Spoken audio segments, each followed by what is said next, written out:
Panoorin po natin ang nakaka-inspire na kwento ng magkasintahang nagpursige at nagtagumpay kasamang isa't isa. Alamin kung paano ang kanilang walang sawang suporta at pagmamahalan ay nagbigay daan upang pumasa sa bar exam ang kanyang boyfriend at maging isang ganap na pong abogado. Panoorin po natin ito. Totoo nga na behind every successful man is a woman who never gave up on him. At patunay dyan ang kwento ng magkasintahang sina Les Paul Sanes at Jo Del Pilar. Kamakailan lamang ay matagumpay na nakapasa sa 2024 bar examination si Les Paul at ngayon isa ng ganap na abogado. Ang kanilang video habang hinihintay ang resulta ay nag-viral sa TikTok na ngayon ay mayroon ng mahigit 2 million views. Pero maliban sa pangarap na maging abogado, si Attorney Les Paul ay isa ring kilalang dancer. Ang kanyang mga dance moves ay ibinabahagi niya sa kanyang TikTok account na mayroon ng mahigit 100,000 followers.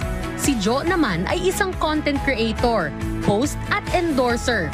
Ang kanyang TikTok account ay mayroon ng almost 350,000 followers. Ang kanilang journey as a couple ay all documented sa kanilang social media accounts. Kasama ni Attorney Les Paul all throughout his journey si Jo, mula pa nang siya ay nag-aaral ng law hanggang sa pagpasa niya sa bar exam. Ang kanilang kwento ng pag-ibig ay isang halimbawa ng kung paano ang suporta at pagmamahal ay maaaring magdala ng tagumpay sa buhay.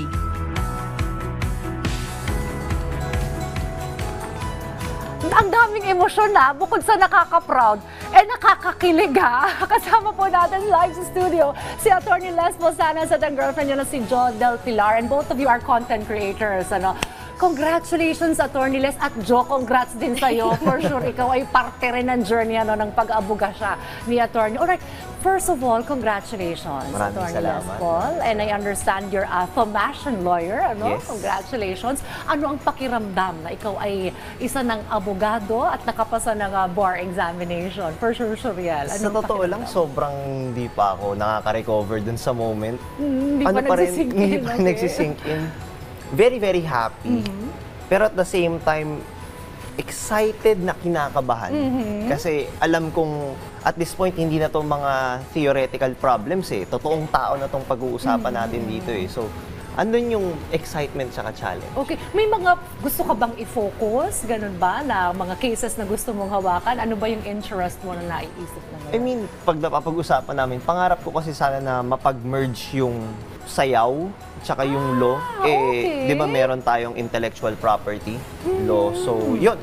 Parang hopefully sana doon ako maging expert. Pero kung saan man ako dalhin ng panahon o ni Lord, okay ako. Nako, nakaka-excite nga itong mga susunod mong endeavors. Eto naman ako sa yung very supportive girlfriend. Kamusta ang pakiramdam mo rin? Kasi for sure, ikaw ay napakasaya rin for your partner. Yes, actually, I never doubted him. I knew po talaga. Parang going to the Supreme Court, alam na ako talaga, I just kept my cool because I just knew that parang it was going to be a great day throughout. So, kabado a little bit kasi syempre nakakahawa yung yung feeling, di ba? During that day. Yes, tsaka along with other families during that day, parang lahat sila talaga we all share the same emotion. So parang nagkahawaan kami ng saya, takot, kaba. But nevertheless, I just knew that that day was going to be a great day for all of the families and as well as the bar examinees during that day. It turned out to be really an amazing day. Pero prior, of course, na makapasa ka sa bar exam, syempre ang dami niyang mga aral, mga puyatan. Paano ka nakasuporta sa kanya? As much as I want to relate to what he does, hindi po kasi talaga posible since I don't take up law. There's only so much I can do as a girlfriend. So, yun na yung talagang parang pinagkasundo namin na hanggang dito lang ako and I will support you when you need me. Kung gusto mo mag-mall, tara mag-mall tayo. Hanggang ganun lang yung support ko eh. Kasi wala, I can't take up law and I feel like meron siyang mga kaklase na he can relate to as much. So, sabi ko,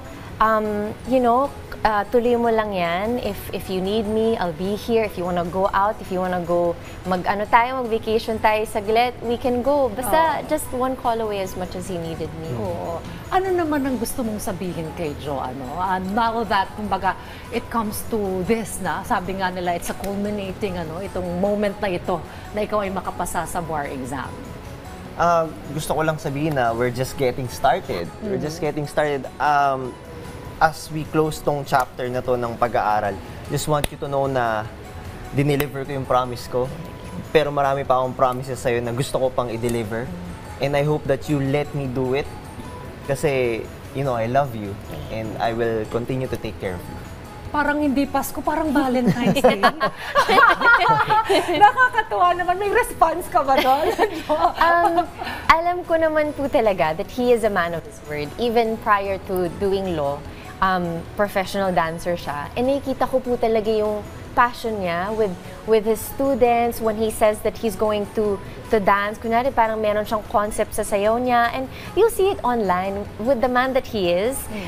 Just a man of his word. Kaya hindi talaga ako nagda-doubt when he says it. When he says he's going to do it, naniniwala talaga ako. And not only me, even his students in dance, the dance community believes in him so much. So, ayun. So, I'm looking forward to it, pero alam kong kayang-kaya. So, sinabay mo to, yung pagtuturo mo rin ng pagsasayaw at saka yung pag-aaral mo ng law? Unfortunately, hindi. Hindi ko siya napagsabay.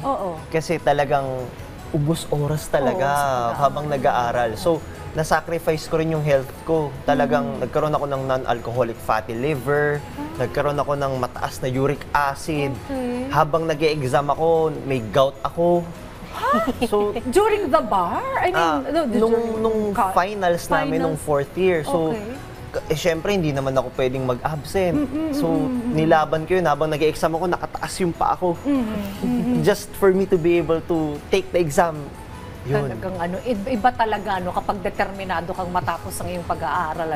Pero ito, kasi may mga kwento rin naman, ito successful na love story ninyo na habang nag-aaral ng law, nakapagtapos, nakapasa ng bar, and you're still together. Kasi yung iba, sabi ko, mahirap magjowa ng nag-aaral ng law, busy-busy, wala nang time yan sa relasyon. I mean, how do you balance that? And yung kumbaga, tips nyo rin, for those couples na siguro magkaiba ng ginagawa, isa talagang tutok sa aral, nag-aaral ng law, tapos ikaw busy ka rin on your particular interest. So how do you balance that and bridge that gap? We do get that question po a lot. What we say din kasi is that why? Madalas kasi tinatanong po sa amin, Ate Jo, paano mo po nakakayanan na hindi kayo lagi nakikita? Sometimes we don't get to talk that much or having like long conversations. We get updates here and there, pero that's as much as we can commit to, kasi nga since gusto ko po talaga i-prioritize niya yung law school niya. So what I do is, tinatanong ko lang rin sa sarili ko kung bakit nawawalan ng oras, why we have to do certain things. Always go back to the why na, kasi nga pala naglo-law school because of our future. Then you understand then na parang, okay, there's a purpose. There's a purpose kung bakit hindi kayo nakakapagsama, hindi kayo nakakapag-usap ng matagal. And then for me lang siguro, parang I tend to become much more calmer. And at the same time, parang I took it as an opportunity as a woman to focus on the career that I want to do. Parang if may mga certain interests ako, he's also been very supportive of that. So mas nakapag-focus po ako sa career ko, sa businesses that I wanted to put up. So ayun, it was at the same time, supportive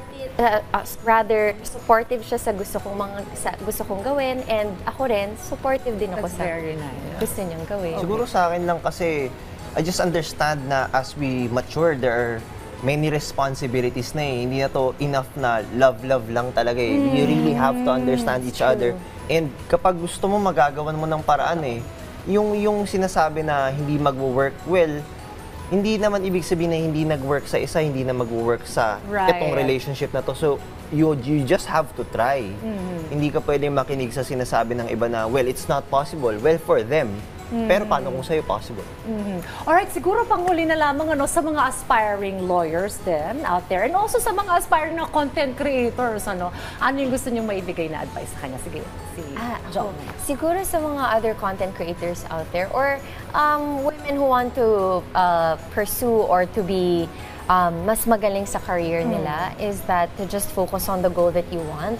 Have that great support system. As long as you have a great community that believe in you, you have a family that believe in you, you have a partner that supports you, kayang-kaya basta nagkakasundo at merong particular goal that you want to do in life. Very well. Sa mga nangangarap na mag-take ng law, hopefully alam nyo yung whys nyo. Sana hindi kayo pinipilit ng ibang tao. Kasi at the end of the day, itong gagawin natin, service to sa ibang tao eh. Buhay ang nakataya dito eh. So, importante na very dedicated ka doon, 100% yun yung gusto mong gawin. Yeah. Alright, again, congratulations sa inyong dalawa. May social media account so that we can follow you. Yeah, at Joe De Saga everywhere online. And Les Paul Sanes, yun yung spelling niya, Les Paul Sanes, everywhere online. Well, thank you for sharing some good vibes and your inspiring story to sa Sunshine Stories sa Rise and Shine Pilipinas.